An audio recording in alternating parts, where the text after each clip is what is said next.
Salut tout le monde, comment allez-vous? Moi ça va plutôt bien. Aujourd'hui on se retrouve pour une nouvelle vidéo pour parler d'un manga ou alors d'un animé. Voilà, il y a le manga, l'anime, un film, plusieurs films, trois films même. Voilà, donc un film de Hong Kong, voilà, en cantonais, deux d'ailleurs venant de Hong Kong, et une production franco-canadienne dont j'en parlerai, voilà, qui doit être sûrement catastrophique, voilà, vu que ça doit être sûrement catastrophique et je vais même pas savoir à quoi ça ressemble. Bref. Crying Freeman, c'est quoi?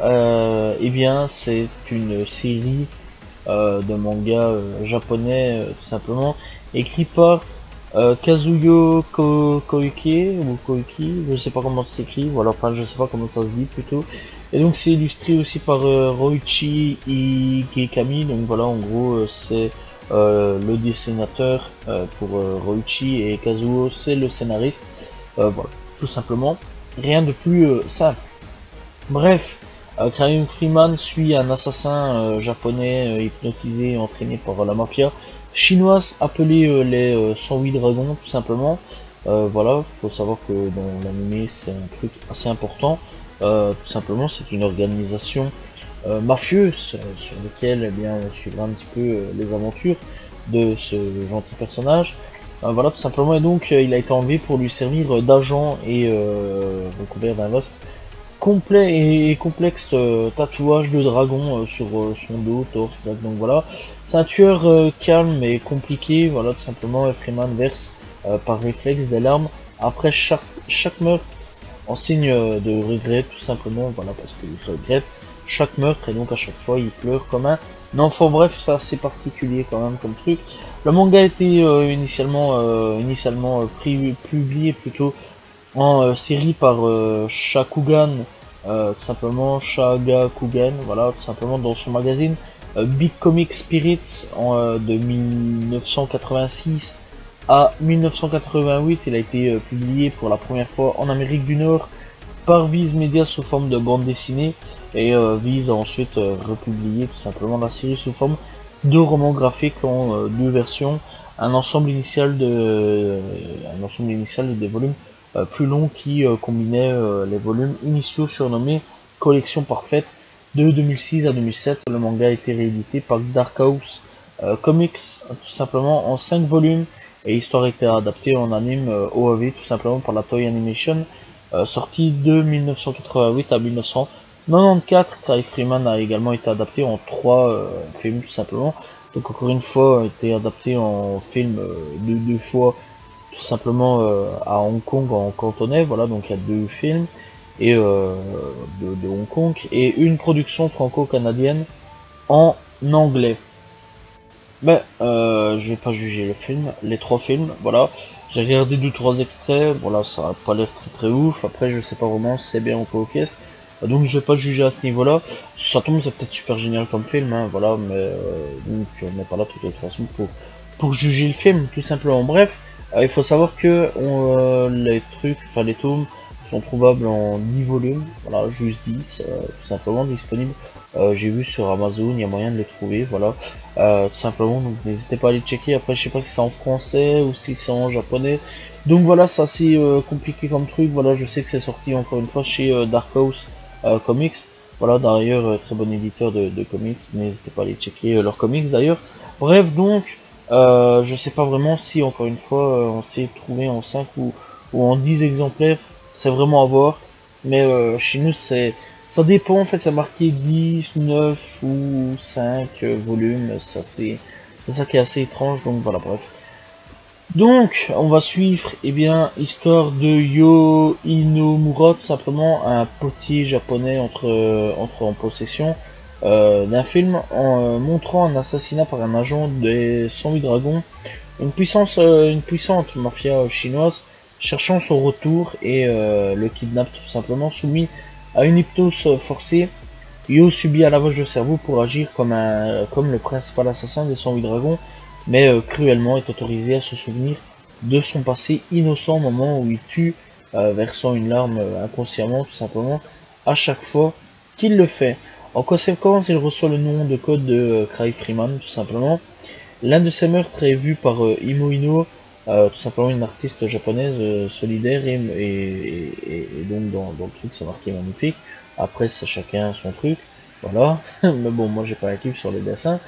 Donc sachant qu'il doit tout simplement bien la tuer, elle peint son portrait et attend qu'il vienne. Quand il le fait, eh bien, elle lui dit tout simplement qu'elle est fatiguée d'être seule et souhaite mettre fin à ses jours. Elle demande une faveur avant tout simplement qu'il ne la tue, eh bien, pour lui faire des choses, tout simplement. Voilà, donc en gros, elle va passer une nuit torride, voilà, afin qu'elle ne meure pas pucelle, voilà, tout simplement. Et donc il exauce son dernier souhait, mais découvre qu'il ne peut pas la tuer, car en une nuit, il est tombé amoureux. Voilà, déjà là, à partir de là, c'est déjà assez louche comme truc, hein. Donc voilà, il est tombé amoureux en une nuit, c'est déjà super louche comme truc. Et donc voilà, il peut pas la tuer, donc voilà. Et donc le meurtre, donc il tombe amoureux, et donc le meurtre dont elle est témoin était celui d'un Yakuza, tout simplement, et cependant, alors que les Yakuza veulent le retrouver, afin qu'ils puissent trouver le tueur, donc ouais, ils veulent la trouver aussi. Donc voilà. L'un des Yakuza tente d'entrer dans la maison d'Emu tout simplement et de la forcer à révéler le nom du tueur, la blessant gravement. Freeman l'emmène à l'hôpital et lui dit de le raconter tout simplement à Inomura Kin, voilà, ou à l'initiation de se séparer d'elle. Au lieu de cela, elle l'accompagne jusqu'au 108 Dragon tout simplement, où eh bien elle intègre tout simplement les 108 Dragons et se marie à notre cher Freeman, voilà, où elle aussi se tatouera à la place d'un dragon, un tigre, là, et donc fera partie de la mafia des 108 Dragons. Donc voilà, bref, alors les chefs des 108 Dragons décident de nommer Freeman comme leur héritier. On lui donne le nom chinois tout simplement Long Taeyong, et Emu est renommé Yi Konglan, tout simplement, car tous deux réussissent les tests qui leur sont donnés. Cela ne s'avère pas aussi facile que cela, cependant, car ils doivent faire face à des défis à la direction de Bai Yan-shan, tout simplement, la petite fille des dirigeants des 108 dragons, et tente de détruire les dragons d'autres organisations clandestines. Bref, tu vois un petit peu, là c'est un petit peu le grand synopsis, hein, tu vois un petit peu le truc. Ça c'est un bordel, voilà, c'est un gros bordel, dont j'ai mis du temps à capter le truc, à bien apprécier le truc, parce que au tout début du bordel, j'ai pas apprécié, j'appréciais vraiment pas, et encore à l'heure actuelle, je me pose quand même beaucoup de questions sur l'animé ou le manga, mais comment ça se fait qu'il y a des trucs comme ça, je sais pas, il y a aucune explication, et donc ça me pose plein de questions déjà d'avance. Comment le mec est tombé en amoureux d'une femme en un jour? Là, telle est la question. C'est ça déjà qui m'a fait un gros blocage sur l'animé. Bref, Craig Freeman, en fait, on est plongé un peu dans enfin on est plongé directement dans le cœur de la guerre, voilà, dans l'air de la guerre, je vais dire, c'est peut-être mieux, où l'on nous dit tout simplement qu'il y a une guerre entre mafias. On sait pas vraiment comment elle a commencé, elle sait pas vraiment pourquoi du comment il y a une guerre, on sait pas vraiment comment s'est créé le clan des 108 dragons, on sait rien du tout, celle-là c'est posé, voilà, on fait le truc et puis c'est bon, voilà, on va kidnapper quelqu'un et boum, on commence l'histoire comme ça. C'est assez louche dans l'ensemble, voilà, c'est pas très bien expliqué je trouve, voilà, comme le héros, il n'y a pas plus d'explications que ça, il n'y a pas vraiment de retrouvailles de souvenirs, voilà. C'est assez étrange aussi au niveau de ses caractéristiques. Le mec, comment il est devenu badass comme ça, il est l'ennemi numéro 1 partout mondialement, voilà, c'est le grand tueur du monde, voilà, je déconne vraiment pas, c'est le mec, il tue tout le monde, voilà, juste avec, par exemple, juste avec un doigt, il peut te mettre un doigt en plein milieu de ta tête, il te fait un trou mon pote, comme si c'était une balle qui t'était rentrée en plein milieu de la tête, c'est des trucs, waouh, tu te dis, c'est louche quoi. C'est japonais, mais c'est louche quoi. Alors, j'ai apprécié parce qu'il y a des trucs quand même qui m'ont bien fait rire, certaines punchlines dans la gueule de certaines personnes qui m'ont bien fait rire. Genre par exemple quand il rencontre un personnage qui est assez fort, il lui envoie une assez belle punchline dans la gueule. Voilà, et ça je vous laisse regarder quand même.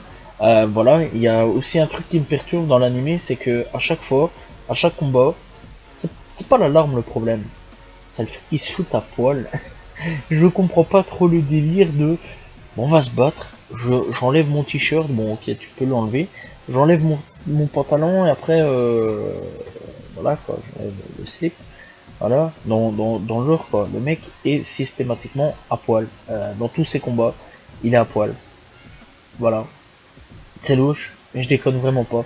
Là déjà d'avant j'ai eu un gros blocage, je me suis dit mais qu'est-ce que c'est que ce bordel, pourquoi le mec est toujours à poil dans ses combats? C'est comme si en fait tu me sortais un Dragon Ball et que Goku il se ramenait, ou Vegeta ou Gohan ou n'importe qui se ramenait et qu'en plein milieu du combat ils disent attends mec, faut que j'enlève mon t-shirt et mon pantalon, faut que je me batte à poil, c'est important. Déjà là ouais je vous le dis, j'ai eu un énorme blocage, j'ai eu un fou rire quand j'ai vu ça la première fois, je me suis dit mais qu'est-ce que c'est que ce truc? C'est directement ce que je me suis dit.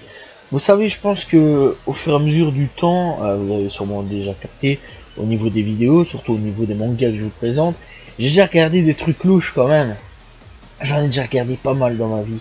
Voilà, j'en ai déjà présenté des trucs où je disais ouais c'est pas très terrible, mais il y a quand même des trucs de ouf. Mais là j'ai pas compris le sens de pourquoi en fait à chaque combat le mec il se fout à poil. Bon l'alarme c'est expliqué, mais le je me fous à poil, je sais pas, c'était un peu perturbant quoi, tu vois, t'as un mec il est là et il s'enlève quoi leurs vêtements, tu vois, c'est un truc de fou. C'est comme le matière de cul. Alors le mec est marié, mais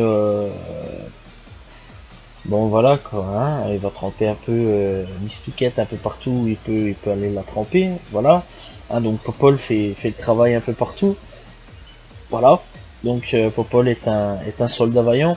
Donc dans l'ensemble, voilà, et à chaque femme qu'il rencontre qui essaie de l'assassiner, soit il se la tape, soit il la tue, voilà. Mais à un moment ou à un autre, t'imagines bien que il se la tape. Dans quasiment chaque épisode, à un moment ou à un autre, il y a des histoires de cul qui n'ont rien à voir dans l'histoire.